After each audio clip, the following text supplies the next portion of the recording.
That is, okay, we have come probably to the last one, and I understand that, you can't just take them in isolation and they are all together. It's synergetic, and all of them actually relate to one another.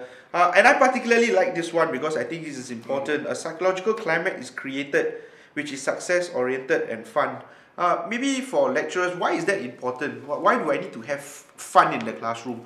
Why can't it be serious? And if learning is supposed to be serious business, isn't fun just negates the whole thing? Okay. Now, you're right.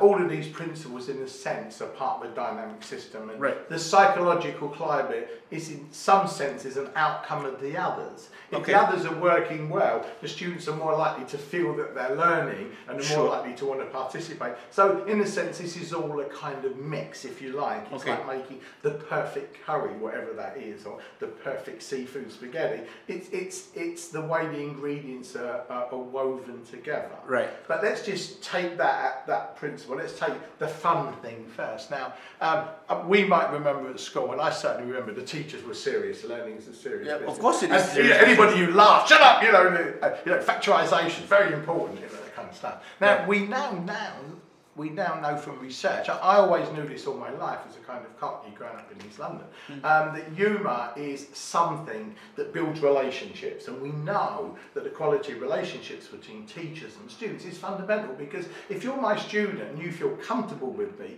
you're more likely to say, to use a Singaporean's speech, I just don't understand why, 2x over y, when it's over 3y over z, ends up looking like this. Right. You're not going to be scared, because I'm not going to say, pay attention in class, it's serious. Okay, right. Okay. So it's fundamental for building rapport. But basically, humour does energise the brain.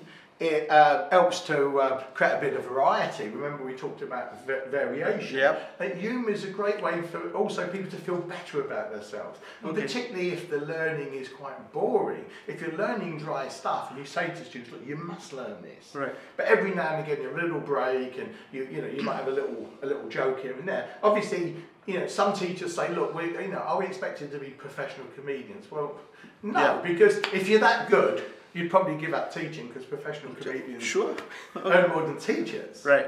But what's kind of comes to mind to me is a quote by John Dewey, who said that to be playful and serious at the same time is possible, and it defines the ideal mental condition. Now, I think, to me, that is so fundamental that as a teacher, I'm serious about your learning. I will communicate that.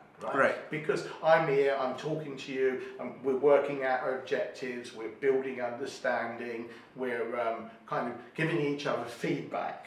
And that helps to build a relationship. But in that process, we can have a laugh. I might come in on a Monday when Man United have lost to Tottenham, and there's a lot which is highly unlikely. Not in the last 2 seasons that we had. But you can come in the class and you can have that little bit of humour. It energises people. It's relationship building. Students are more likely to make their lack of learning visible, which is, in a sense, so important to making learning visible. So to me, it's a big glue. It's a kind of Russian doll principle that it is so fundamental, and they're all connected. And hopefully, these sort of videos that we've been doing on the core principles show that there's 10 things here that when you think about planning your lesson, when you're doing your teaching, say, well, to what extent can I build these principles in to make this learning experience in some way more meaningful, more effective, more interesting? It's all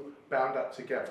The big point to leave you with, and anybody who watches this, if you systematically violate those 10 principles, you will have students who are bored, disruptive, and you'll probably eventually get sacked. You might not have done I might quit. But essentially, you will see the impact of violating those principles. Okay. So thank you very much. There's much for me to think about. I'll take this back I'll see what I can do, and maybe if you don't mind, maybe we can meet up some other time to let me just share with you some of my experiences integrating this in the classroom. Yeah, that's exactly the point of evidence-based teaching, that in a sense this whole tutorial is about, that you'll go away, you've got these principles, you look at the design of the learning experience, you bring in the kind of methods that you think are going to work, you try it out, you look at the student response, you get feedback from the students, you look at their attainment results, and then you modify from there. But certainly if you do those things, you'll find that the teaching will work better and the students will learn better, because it is evidence-based practice. Okay, thank you.